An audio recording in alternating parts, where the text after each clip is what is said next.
Finally, here it is, the all-new Audi Q6 e-tron, and we've even got it as a quattro version, which we are eager to thoroughly present to you today in a classic review, including an in-depth and comprehensive driving report. And with that, a warm welcome to another new episode of Simply Electric. You'll learn everything about this car from the outside to the inside. We'll of course take it for a spin with you, test its acceleration, and see how comfortable it is to drive.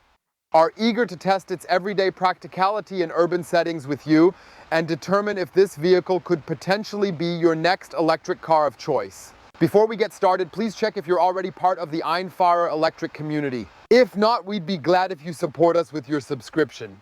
And then you won't miss the second video, then with a consumption drive and the charging check to see if it's also suitable for travel and if it charges quickly. Like the factory specification promises, I'd say let's not waste any time and get started with the Audi Q6 e-tron. And as we always do, we begin on the outside, commencing from the front by taking a closer look at the front section of the brand new Audi Q6 e-tron. We have it here prepared as a quattro edition especially for you. Here, we essentially notice this new Audi section, which we've already come across with the Audi Q4 e-tron. Received, which then also came to us with the Q8 facelift. This means we have this beautiful front end, which doesn't look quite so electric because you still have a suggestion of coloration applications here, as if you had air vents. We have a very nice signature then with some playful features for the daytime running lights. That means you can customize it individually. Also, we've set apart the LED headlights here, which of course also upgrade to matrix LED headlights. And we usually have this two-tone look with glossy black and the exterior color. That's actually quite an appealing story, although you'll have to make a decision about whether you want it to be fully painted or if you prefer a different look. Fully painted means, for example, that the bumper trims you see here are finished in a glossy black or optionally in the car's specific color. I must honestly say it looks quite stylish and merges very, very well with the pot right here. Capable. Ours that also like to push on thick, fat tires, 20 inches we've got here on 255. Yeah, that's of course a great story. We need to check if we have mixed tires here because quattro also stands for lots of power, meaning the quattro has over 380 horsepower. Yeah, the base is always a rear-wheel drive variant. It starts at a good 63,000 euros. You have to decide, do you want it to shine sportily in black or perhaps with chrome? It's about having the roof rails in matte black or anodized aluminum. That means Audi still caters to all clientele, offering various choices. And that's what's great about Audi, that you have the ability for extensive customization, except with the half key. They all do. It's always standard on board, thanks to Audi for making it even thicker and larger now. Because if Stefan ever, quickly panning over to that sleek Audi RS4, I'd love to tag along for a nice ride too. There's this little pointy nub. It really still looks like a shock. But that here looks like a walrus flipper, doesn't it? That's somewhat worse indeed. Well, let's stick to the design. Nice rear edge spoiler, but I would have liked that this bump, also called rear wiper, was integrated down here so that this design line wouldn't have been broken. Yes, otherwise we definitely have a nice rear section, or as Stefan humorously puts it, a nice backside. Yes, naturally always equipped with LED tail lights. And optionally, there are also some very special LED tail lights available where you can adjust the aesthetic appearance. You see this here, we have these, then they play around. You can adjust that. Of course, you have welcome lights, a coming home and leaving home function. It's a little gimmick you would also expect from a premium manufacturer, right? Yeah, just some frills. I always wonder how Tesla drivers manage to come back with their Daihatsu taillights. That's not meant in a bad way, it's just a matter of taste. Some like it, others don't. I usually prefer things a bit more modern and contemporary, and I'd love to hear your thoughts, so feel free to share them in the comments section. It's a tidy and sophisticated rear diffuser, not overly aggressive considering this is a luxurious and extremely comfortable sedan, which is also available with traditional steelwork. suspension system, or with an air suspension system available in two different versions. One that is adaptive and comfortably tuned, and another that is adaptive with a sportier edge, especially if you decide to choose the optional sport air suspension system. Yeah, overall I think it's a nice big performance. Moreover, the blades with the e-tron are truly very chic and high quality crafted. And yes, for those who don't know what car they drive, Audi has it tattooed right here on the B-pillar.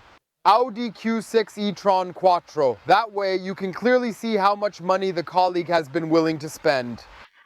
Let's talk about the technical specifications.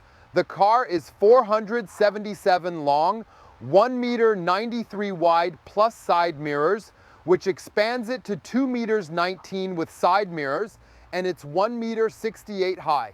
For comparison, I am 1 meter 85 tall. Yes, the wheelbase is 2 meters 88, and in between you get 2 battery packs. With the base variant rear-wheel drive rear motor that powers the rear axle with 292 horsepower and a usable battery capacity of 74.9 kilowatt hours. The car's pricing begins at around 63,000 euros. If you desire the larger battery pack coupled with the performance variant, aim to budget roughly 68,000 euros, which provides you with the RWD setup once more. The rear-wheel drive version, but with a battery pack which makes 94.9 kilowatt hours usable net. That means for a $5, I get 326 horsepower plus 20 kilowatt hours more usable capacity. I think that's a fair fee. That's definitely fair, I think so too. And if you want a variant like our test car here as a Quattro, then with 2 electric motors, one on the front axle and one on the rear axle and 387 horsepower, it starts at just over 74,000 euros. And for those who remain unimpressed like myself, always craving maximum performance, there's also the SQ6. e-tron Quattro offering a powerful 517 horsepower. And yes, it starts at a good 93,000 euros, but that's quite a hefty sip from the bottle. That's quite a solid choice. Start. The battery remains the same in Quattro models, even with 94.9 kilowatt hours net. Water is located on the driver's side at the rear, and there's an electrically operated charging port flap. I personally think that's quite nicely done. We have 3-phase AC with 11 kilowatts here. I hope we'll have 22 kilowatts added later, because that makes the difference where you basically need 5 hours instead of 10 hours to go from completely empty to completely full, and DC can go up to 270 kilowatts, which means a charging time of about plus or minus 20 minutes from 10 to 80% for both battery sizes.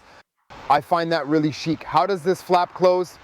I believe maybe just with a touch on the Flap? Touch on the flap? Yes? similar to how it functions over there. Ah, here's touch. Wait a second. Yes, now it's touching. Come with me, because over there is exactly the right keyword. And I think it's super cool from Audi that they designed an electric charging flap on both sides, so you can also charge AC on the passenger side accordingly. That's a clever story. Yeah, it's ideal for street parkers, for example. Sure, exactly. Or if you already have a charging port for your old car on either side in your garage. This way, Audi is always future-proof, so to speak. The only thing that's a bit strange is how it closes. Yeah. That's kind of really quite wild. Yes, otherwise we have a substantial weight on board. Here with the Quattro, it's 2.4 tons, and in the performance variant with rear-wheel drive, it's a good 2.2 tons. And I guess I'd have to check again, then for the base version, it's probably also around plus or minus 2 tons. That means we have achieved considerable efficiency from the aerodynamics here. Additionally, we have mixed tires. Stefan, what type of tires are fitted on the rear? 285 tire. Wow, yeah. Before we get to the other compartments of this vehicle, those are base prices, so 63, 68, 74, 93. And usually when you configure it a bit nicely, you add about 20 kilos more. So let me make a guess. Yet another catalogue of accessories or various different variants. With Audi, you can thoroughly customize every single detail and even opt for Audi Exclusive, which offers diverse colored stitching and central tobacco-colored seat surfaces. You can make the outside black. You've got fabric, leather, microfiber, Dynamica, or whatever it's called. Most people call it Alcantara in Spanish. So you don't just select 5 exterior colors and 2 interior colors and then the car is complete. But you can customize everything up to the panoramic glass sunroof. It does have something special, except that it comes with an extra charge. But Audi will surely compensate for that with interesting conditions. Yes, we have hood vents. Despite Quattro, there's no insulation here. Probably don't need that because we actually have a huge frunk here. Just look how deep it goes down. So there's quite a bit of space in there. You can put your trainers in from jogging if they've gotten dirty. You can, of course, pack the charging cables in there, which may have trudged through wet and snowy conditions in the winter to avoid mixing them with your luggage. Someone then comments, well, if I don't have a frunk, I can just use a plastic bag for those items. Well, And then best on the back seat. well, I'd say it's always doable, but the cool thing is, if you have that, you also gain extra storage space. Right. Putting the cable in a plastic bag still loses storage room. I didn't quite catch the whole comment, but it doesn't really matter in the end. I'd suggest we go all out and see what it sounds like, right? Yeah. 3, 2, 1, let's get started. Filled up. Just to mention, the tank possesses a volume capacity of 64 liters, and that is most certainly quite substantial. What we also have, of course, is a hatch at the back that opens the trunk, and it can definitely be optionally open sensor controlled, which somehow isn't working for us right now. Although the car has comfort closing, but otherwise we have the electric tailgate to handle 526 liters of trunk volume. Compared to that, a Skoda Enyaq, a size smaller, has 580 liters. I find it a bit unfortunate. It surprised me a little. Yeah, because at first glance it looks more like 600 liters. Yeah. At first glance, you're absolutely right. But the data sheet, it probably can't lie. We definitely have a large storage compartment here. If you take, for example, the Bang & Olufsen sound system, you also have a subwoofer included here. Without that, you probably have a little bit more space here. And yeah, otherwise it's also great for storing, for example, a Type 2 charging cable, some stuff, a small travel bag, and more. And what I simply like about Audi is that everything is made with quality, a nice carpet on the sides as well, and a solid parcel shelf. Unfortunately not rail guided. We're actually familiar with this from Audi. Then it was decided to make this a bit more wobbly here. But that's just how it is, and there's not much else to do. And what we also have is naturally spring-loaded, giving us the option to conveniently fold down the seats as well. And the brilliant thing is that you can, I need to go to the other side here, just fold down the middle. That means, roughly speaking, the 20% located in the center. I need to take a closer look and see where exactly the mechanism is located here. It's consistently hidden away. It always ends up in a different spot. This time, it was cleverly hidden in the armrest. And that's how you can fit a long item, or even skis in the winter, especially with the Quattro. You might want to take a trip to Kitzbühel or Zell am See to enjoy the Alps a bit. And that is, of course, super practical. Yes, with spring tension, we can also fold down 40% of the driver's side. Now, in a certain manner, the seat has advanced forward once again. So as you can clearly observe, it then goes down nice and perfectly flat. And you can, of course, pre-tension the passenger side seat and fold it down. And then you basically have 1,517 liters of volume, but here there's a slight increase. Look, Stefan, it's somewhat like the landing area in Garmisch-Badenkirchen from the ski jump hill. Yes, exactly. That would be the tallest stone coming in at that moment. Exactly, yes, that's nice for once. 1,517 liters. Now let me guess what opens by electric. Closes by electric. Let's test that too. Just press the button.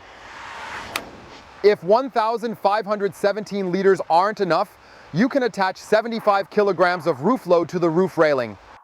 For example, the ski box.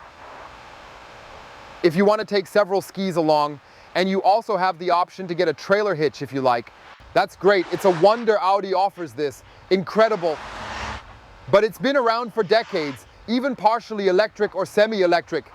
Drive out, and now comes a special feature because Audi really put some thought into it, since many electric SUVs and electric cars have a low towing capacity. The rear-wheel drive variants have 2 tons, thumbs up. I think that's really awesome with 100 kilos tongue load. And the all-wheel drive variants, so the quattro models, even 2.4 tons also with 100 kilos tongue load. So we really have to applaud. These are top values in electromobility right now. So naturally, an Audi Q6 e-tron is also useful for many who have horses, own a sport boat, or want to tow a beloved caravan. Or of course also the garden waste, or maybe even businesses that need to tow a construction machine. 2.4 tons is quite a story. The payload of the vehicle is also 642 kilos, so 4 adults plus luggage should also fit in the car. Audi is most definitely out there showcasing their lead once again. Definitely technology!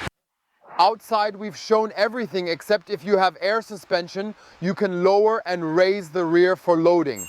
I simply overlooked that earlier. Now let's go inside and have a thorough look at what we have in here. Here we have excellent double glazing consisting of 2 glass panes with a film in between. This setup will hopefully ensure that the interior remains very quiet with minimal noise disturbance. We'll measure that with you later. Yes, door panels are always a question. Some people, he needs high quality. The other one just says, I don't really mind. I'm sitting in the car, not in the door panel. Here it's slightly soft padded, nicely textured, and looks, in my opinion, quite high quality. We've got a Bang & Olufsen sound system featured here, along with some active LED ambient lighting to enhance the atmosphere.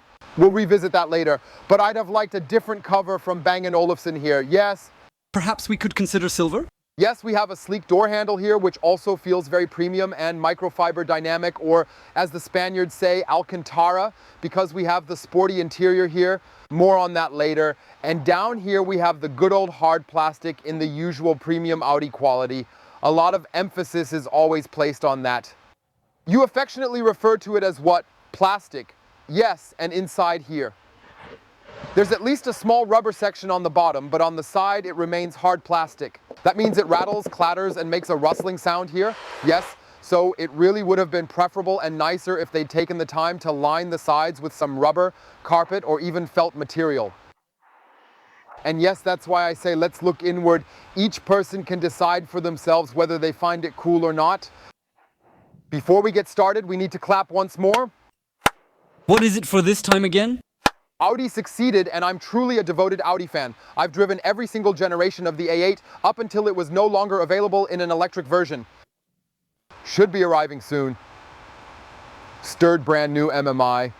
After roughly 20 years, I don't want to exaggerate or understate, but give or take 20 years, there was the good old MMI. What was a major highlight 20 years ago and now seemed a bit outdated and old-fashioned. They finally took the chance to modernize it with a proper revamp. But let's stay chronological. First, a head-up display, optional, also with augmented reality. Arrows are essentially flying across the screen, pointing out the direction to you. We have a very, very nice large infotainment display for the driver, also slightly curved. Looks super chic. We have a multifunction steering wheel, flat on top and bottom. That also gives off a really modern vibe. The only thing I would have liked is having classic tactile buttons here rather than these somewhat impractical touch buttons. Even though they work quite well here, and then you also have this so you can slide like this. That's what they say now. Exactly, I'd have liked a dial too, because when driving and concentrating, it's just easier to feel with those buttons, you know? Yeah. That's just nonsense. As I've mentioned, we're not exactly the benchmark. It's truly the customers who are, and if you find it likable, that's really fine. Yes, classic wiper stalk, classic indicator lever down here. We have a separate lever for the cruise control, adaptive cruise control. I find distance control uncool. Yeah, by now everyone manages to integrate that somehow into the steering wheel. Yeah, because honestly, I have that in my 911 too. But in the 911, the function is different than in the Audi. And again, it's different from other derivatives. And you have to fiddle around, feel your way through with how each derivative works. That's why I find it cool on the wheel, yes. Look, like right here, on the right, you have everything when it comes to entertainment or so. On the left, you control the wipers from the steering wheel, you know, right? No, you can most likely adjust various views here. For example, on the display screen. And here I just Would have wanted the adaptive cruise control because you can play around with it nicely using your thumb instead of this paddle shifter. But again, as I said, it's all a matter of taste. We don't want to get hung up on it now. Audi certainly employs a large number of engineers who meticulously ponder day in and day out how to make everything ergonomic and practical for their esteemed Audi customers. Here we have a small element for a quick selection feature. I find the menu structure excellently resolved, that you can simply switch to full navigation mode here or have the home screen which you can customize yourself. You always have the climate menu down here. It basically also detects whether someone is sitting in the seat or not. That's why it's not lit up like that. I find it super stylishly done. Hopefully this should work out quite quickly as well. Look, even with the satellite resolution, we are of course always somewhat dependent on the mobile network reception. We have a circle indicating the range. All set and done quickly, right? Yeah. Great. And here you can scroll back and forth smoothly. There's a solid processor behind it. However, when you have the satellite map active on Google Maps, it naturally loads the detailed map accordingly online afterwards. Yes, otherwise we can also take a look at the menu here for the air conditioning control. That's always interesting for you guys. So here you have auto, gentle, medium, and intense. I find that cool because many don't like being blown at much. You have tactile controls to open and close with a rotary knob for ventilation, much better than swiping and tapping. Then you've got programs, I believe, from Volkswagen. Audi's part of the Volkswagen group with hand warmers, foot heaters, foot coolers, and fresh air, which I find awesome because remember when we, with the ID Q7 in winter, and then we came back freezing from the charging station, from the charging check, and we're so happy to warm our feet because it worked amazingly well. Exactly, the knuckles were gone in no time. So when you're dealing with a premium manufacturer like Audi, you always get the latest cool stuff. It'll cut the data. That means, of course, you also have Audi AI support, allowing you to ask the vehicle all sorts of questions. You've Alexa integration, which is really awesome. You've got, of course, Apple CarPlay, Android Auto, wireless, and finally now also new programs included here, such as ZDF MediaTek, YouTube. This means you can conveniently download a wide variety of apps right here later on and truly enjoy the benefits of an open source system. I believe this entire system is genuinely forward-thinking and cutting-edge with a slight emphasis on the driver. There you go again. Back to the old Audi DNA, so that's all great. Yeah, optionally there's also a passenger display available. 795 euros, I think. That's quite a fair price, right? Yes. Where you can help the driver enter a new navigation point or the charging, modify the plans, switch music channels, and most likely be able to watch film school content too. It'd be handy if you drive me so I can watch a film, or vice versa. And yes, otherwise for fans of refined smoking sports, this is an ashtray for you, but also a bit fixed. No, we have to leave that here in the car. It belongs to Audi. So we have two USB-C ports, a 12-volt outlet, and an inductive charging pad, which is basically on the back wall here. Has the disadvantage of not seeing the display or the advantage of not being distracted by it or a message. You can always look at it from two different sides. Yeah, start and stop. I'm not really sure what you would actually need that for. With Drive Select, you can control the driving modes, activate hazard lights, and switch off ESP. And here a tactile control knob for volume. I think it's awesome, right? Great. Totally awesome. Yeah, then we've got this fleet of piano lacquer here. So this is a demo car now. You can see how greasy, shiny, disgusting, and somewhat scratched it is. And in that context, dear Audi friends, I would wish that perhaps you could try implementing a different decor style. Take a look up here. A lovely plastic faux leather with a simulated stitching design. Looks great. Then here a matte carbon structure look. Looks awesome. Here's the microfiber Dynamica with the Sport Edition and the red stitching.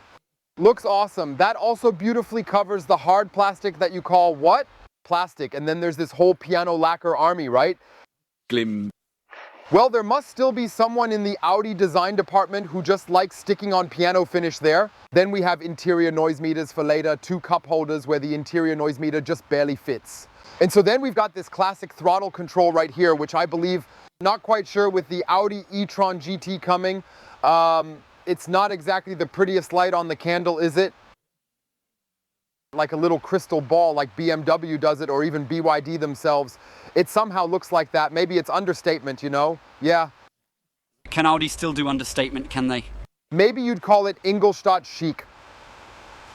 Speaking of Ingolstadt chic, I also find this nice big fat blind chic. What protects us from solar radiation and overheating on the head with the stovetop effect?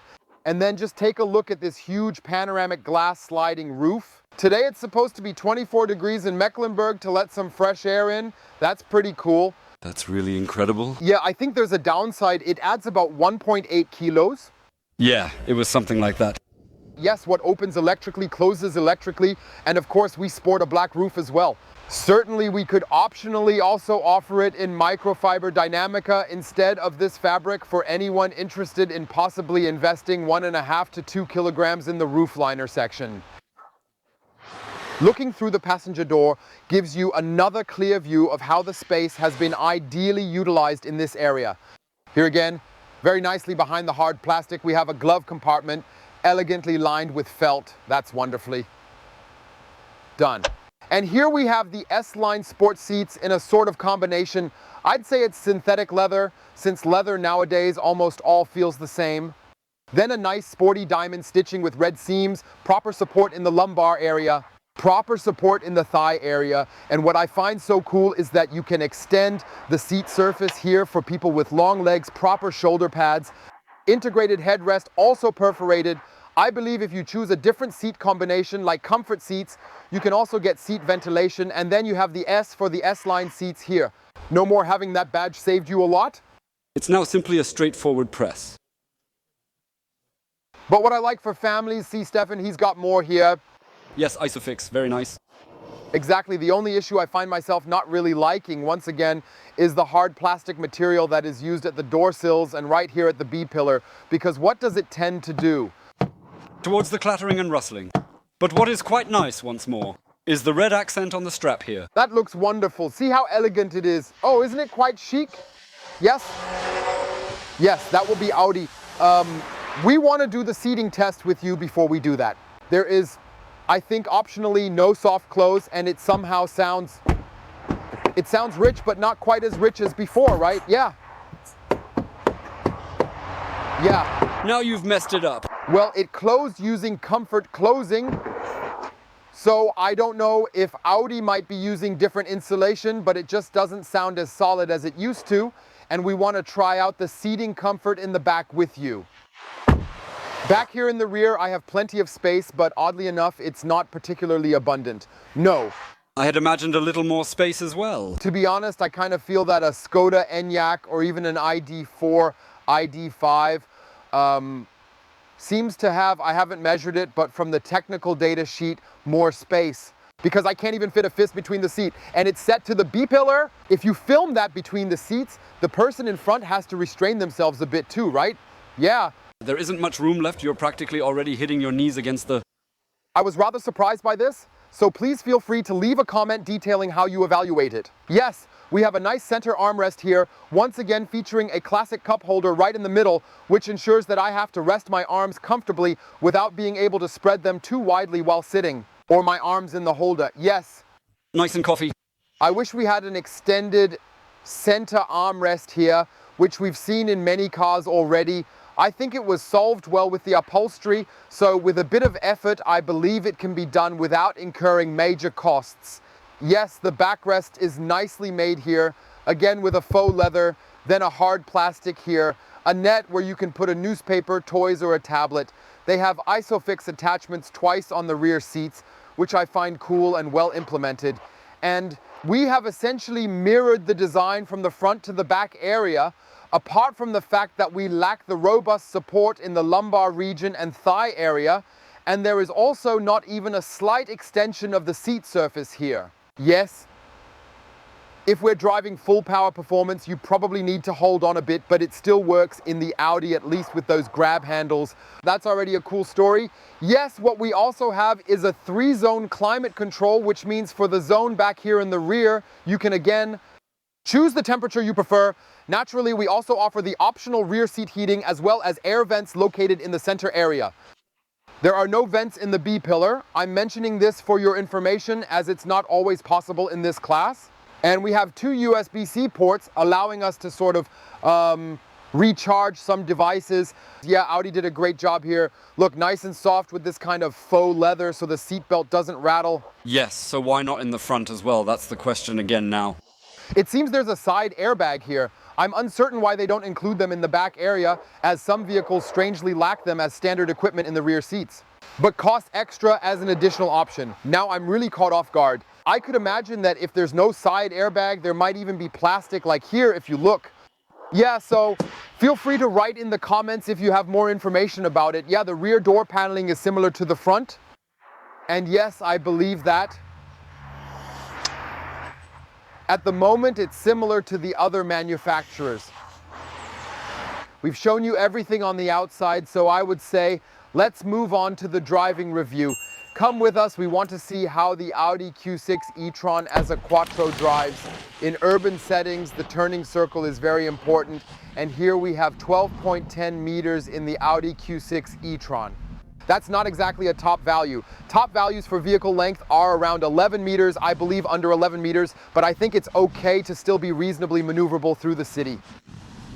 Naturally, maneuverability during parking is a particularly crucial aspect for a larger SUV. Therefore, we want to give it a try and see if we can easily manage to fit the Audi Q6 e-tron into what might look like a somewhat tighter parking space. For that, we have some nice guidelines which somehow symbolize that we are almost hitting the center. That's the point where we also approach our Opel colleague. In this way, we are able to park the car really nicely and smoothly in just a single uninterrupted motion. The center remains clean afterwards, and you can see that clearly. Now we design and have almost perfectly packed straight backwards. Yes, that's a great story here. And then again with the 360-degree view with a top view like that. Of course, here you have the option to select from different perspectives, allowing you perhaps to see if you're, well, standing right at the edge of the curb and so on and so forth.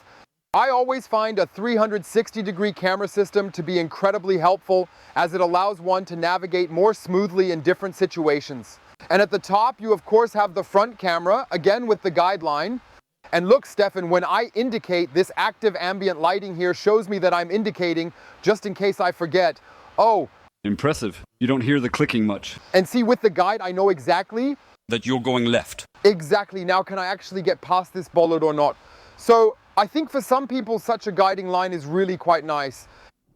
We have here in our Audi Q6, of course, also accordingly, the air suspension, this air suspension system installed, which you can then adjust through the different drive modes.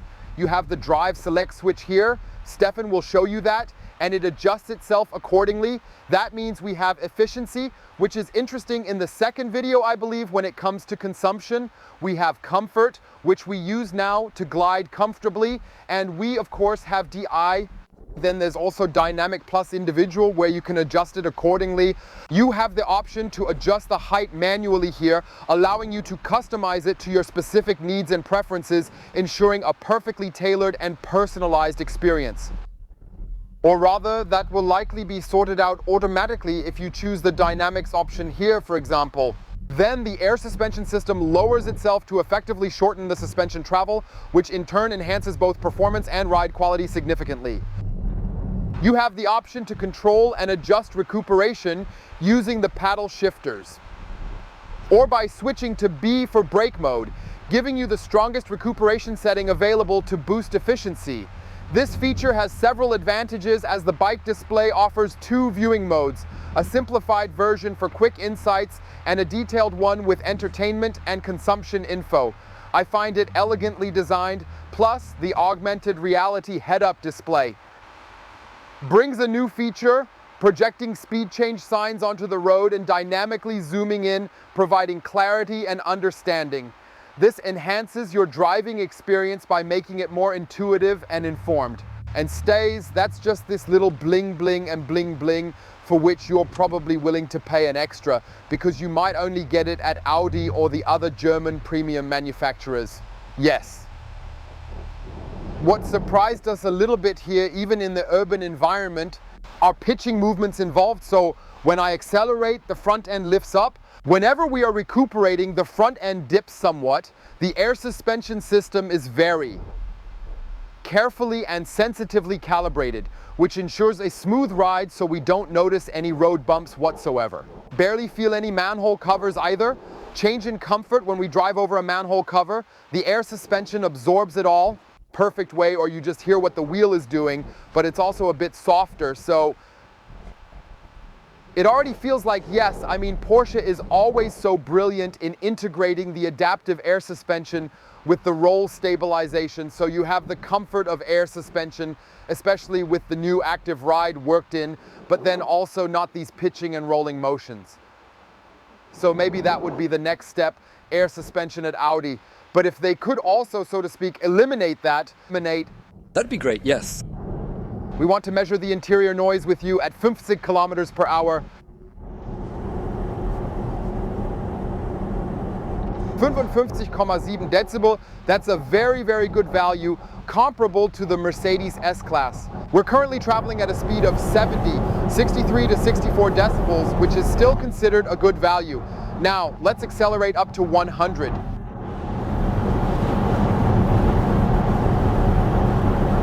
69, 70 decibels, that's still a good value. Just for comparison, a VW ID4 showed 77 decibels, and that means the Audi Q6 e-tron is also 7 decibels quieter, and 7 decibels is quite a noticeable difference. You know, that's decent. We're driving 70 kilometers per hour with the adaptive cruise control. 100 sign is approaching, and adaptively it now adjusts to 100. That means he accelerates then very, very smoothly in comfort mode independently to 100 kilometers per hour. I think for certain people it might be almost a bit too smooth, Stefan. Wouldn't you agree? Yes? But maybe that will then make it faster here, in dynamic mode. Right, let's just stay here for now because there's a speed limit coming up. He actually keeps very, very well in the middle of the lane, even if I take my hands off the steering wheel. There's naturally also the corresponding warning signal to eventually take over the steering. Now it's here. Capacitive control, 3 fingers on the wheel, and it knows we're attentive. And now there's a 70 zone just up around the corner. He's already detected it well in advance. Soon the 70 sign will fly through the head-up display again, and it has already started the process of recuperation as it carefully approaches the speed limit of 70 kilometers per hour. That means right at the sign we're maintaining 70 kilometers per hour on this sharper curve. Let's observe if the steering smoothly manages it, maintaining a steady position precisely in the lane center. This is exactly where Audi integrates their highly advanced assistance system with the cutting-edge technology from the Volkswagen Group, and it truly stands as market-leading tech, with BMW, Audi working closely alongside both BMW and Mercedes. I think you'll find there's hardly any more superior system available today. The Asian manufacturers could definitely take a leaf out of their book. And that's light years ahead of Tesla's autopilot technology. To be honest, traffic sign recognition with Tesla is pretty much just like playing a game of roulette in the end. With the autopilot feature, yeah, the Tesla might manage to handle a tighter curve on the highway all by itself with even greater precision. But is that what we want? No, we want to drive safely. And we're still all in the semi-autonomous area. And even if the Tesla followers now say, yes, full safe driving only works in America, then that's all well and good. Yes? Where to next? Yes, we're in Germany, which is part of Europe, and there are specific regulations and restrictions in place here. And that's obviously important, in my opinion, to make sure we carefully adhere to these guidelines and regulations. And that's something we can only evaluate. And right now, the VW Group, BMW, and Mercedes are leading. Similarly, Renault performs excellently at an almost comparable level, and many other manufacturers are also catching up. Only the American supercar manufacturer stands out from the rest. Let's talk about the comfort level when driving in the city and on the open roads. For that purpose, we have a truly neutral medium, and that's Stefan's pulpometer. How is it reading today? Given that these are sport seats which are naturally a bit firmer, they're definitely not quite as comfortable. I really still sit very well here. In particular, these S-line seats with the excellent side support and the comfortable thigh support are super comfortable. The suspension system, yes, could indeed be somewhat firmer for my personal preference. Dynamic mode? Dynamic mode. you know, would probably be my favorite, because I prefer it a bit more on the tougher side. Else? Yeah, all good. It's really the amazing thing when you treat yourself to the air suspension system, because you can really enjoy all those great benefits and then can be customized according to one's specific needs. However, I also think that the steel chassis, based on reviews I've seen from various colleagues, is said to be extremely comfortable and offers an impressively expansive range. Most likely, you'll need to weigh your options carefully when deciding on which suspension to go with. I genuinely consider the air suspension provided here to be truly excellent. It's astonishingly comfortable. It sort of brings memories of my EQS to mind. Right, so it's almost there, maybe not quite. Sure, that's probably another price range altogether. And naturally, we also want to switch over to dynamic mode and give it a try there to see if Stefan might find it a bit more to his personal liking. Yes, I tell the car I want to turn right, but it doesn't brake strongly enough for me. So that means I need to switch to manual mode. We've experienced this differently before, haven't we? Yes, was it the VW ID4, right? He nearly turned with us all alone. He almost turned with us alone, and I'm surprised that since it's a VW group, they haven't adopted this technology here, right? Dynamic mode also means a completely different throttle response curve, and I have to commend Audi for that. In the past, it was always somewhat bland and quite serious in tone. However, they've now opted for the SQ models, which really add a punch of excitement that wasn't there before. But look, he's really hanging on the gas pedal here. I'm doing this consciously so you can notice that you can also compare to the American supercar maker who has perfected this adapted. And when I accelerate from 60 to 100 in this car, you can really feel the punch as it pulls strongly forward. And that's really what we're looking for in electromobility. We want to have that punch, that instant torque that we can really feel, because otherwise we might as well just drive a shaky old combustion engine car who first stirs through the entire transmission just to achieve even a little bit of power somehow. We consciously don't want that. And at the same time, we might want to move around a bit more ecologically and a bit more modernly. But I have to say, Audi did a great job here, because even when I step on it at 90, the 387 horsepower kick in and it pushes forward, even with the empty weight of 2.4 tons. That's impressive. Note the big battery with 94.9 kilowatt hours. And like I mentioned before, in dynamic mode, it definitely isn't sluggish, it's nicely firm and tight. With no traffic around here, you can really get it into some lateral acceleration and truly enjoy the full extent of its responsive handling. Well, I have to say he's doing it properly, right? Yes. Nice. You know, I'd really love to take him on a closed track and just around some kind of, to run such a sporty course. Yes. That surely must be quite fun. We've switched to sport mode, and that means 855 Newton meters, 387 horsepower, and 5.9 seconds from 0 to 100. Boss, start a countdown. Let's get going and hit the road. Go! It accelerates forward with great power, 30, 50, 70, 80, 90, and then it hits 100. We slam on the brakes really hard for a comprehensive test. And I have to say, it also delays really well. And of course, we want to take a look at what values we have here. Stefan, read them out. 0 to 100 in 5.84, quite a bang. 60 to 100 in 2.65, 0 to 60 in 3.19, and 0 to 50 in 2.63. Those are just mega values, and even the tote bag can't keep up. Look, Stefan, our dear seller here, laid back, was thrown forward by the delay of the braking system. And I have to say, the brakes really pack a punch, they really grip. And you can tell they have to work with the 2.4 tons, but I have to say, much more intensely than, for example, in a VW ID4. There's probably another video coming about it, so I have to say, Audi is just Audi. You know, the braking distance was amazing. Really, it's, once again, Vorsprung durch Technik.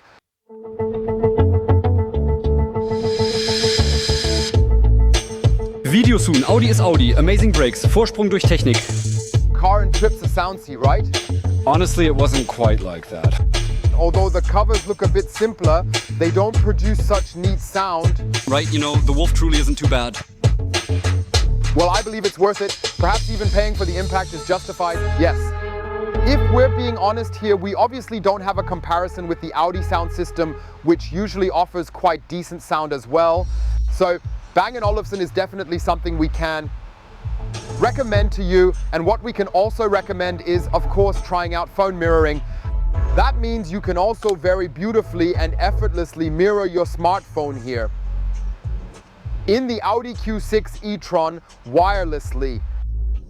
That's actually a fantastic story, and I believe it's extremely well presented on this large screen display too. So let's move on to the interim conclusion with the Audi Q6 e-tron, because we will also create a second video with it, which will follow in a few days, where you will then get to see the consumption trip with the charging check. How efficient is an Audi Q6 e-tron on the highway? What is its range? How fast can it recharge? And how is the travel comfort at higher speeds on the highway? I believe it's going to be incredibly exciting again, since up to this point, I must admit, Audi has managed to achieve something really impressive. Audi. Let's set aside the prices in electromobility for now. Let's also set aside that Audi has now entered this future sales model, meaning the agency model, where Audi centrally controls prices, but it can be to your advantage if the car doesn't sell well, because then they will offer good prices. Or at first they set higher prices because they naturally want to sell a new product at a premium. Only a rogue would think otherwise. Yes. In any case, you're getting yourself a very high quality premium SUV that comes with two excellent battery sizes. One time 75 kilowatt hours rounded, one time 95 kilowatt hours net rounded, where hopefully corresponding ranges can be achieved. We'll find out in the consumption checker, and where you can travel very, very comfortably with both the steel processing and air processing, I believe. Honestly, I kind of wish the trunk space was slightly larger. Yes, and when it comes to the space on the back seat, we had anticipated somewhat more room. Or let's say as we hoped. Exactly, but what Audi has really spoiled us with is a very, very cool new MMI system that I think leaves nothing to be desired, including a passenger display and passenger entertainment. I think that's all turned out really, really cool. There will also be some updates step by step, which will then just make this system will continue to expand further. So I strongly believe that you are very, very well positioned for the future. In the end, it's about choosing which option to pick. RWD with a medium-sized or large battery as performance, or you might simply opt for the Quattro instead. As a former Audi enthusiast who hasn't driven one for years, I'm still essentially a Quattro kid at heart. Yeah, you see, I picture myself more with the rear version and big battery. Because then you get, I think value-wise, it's almost the best deal, Walter. Yeah, so as you can see, we're a bit undecided right now. Feel free to write your opinions in the comments below so we can receive some valuable feedback. And with that, we've now reached the conclusion of today's video featuring the Audi Q6 e-tron in the Quattro variant. I really hope you enjoyed watching the video. You give it a thumbs up. Please check again if you're part of the einfach elektrisch community. If not, support us with a subscription. Please ring the bell so you don't miss the consumption test and charging check video and get notified. Thank you so much for watching. Farewell, take good care, see you very soon, and goodbye until we meet again. And yes, Stefan, what do you actually have to say about this big lump up there? Yeah. Audi definitely put a lot of effort into jazzing up the car. Sorry, giving it a bit of a unique twist. So it kind of fits nicely. He senses it as larger, not smaller, with technology not in the body or mirrors. Huge high five event. Someone's got an idea again. Do you think they're doing it for us? Nah, right? True. Really? Sure.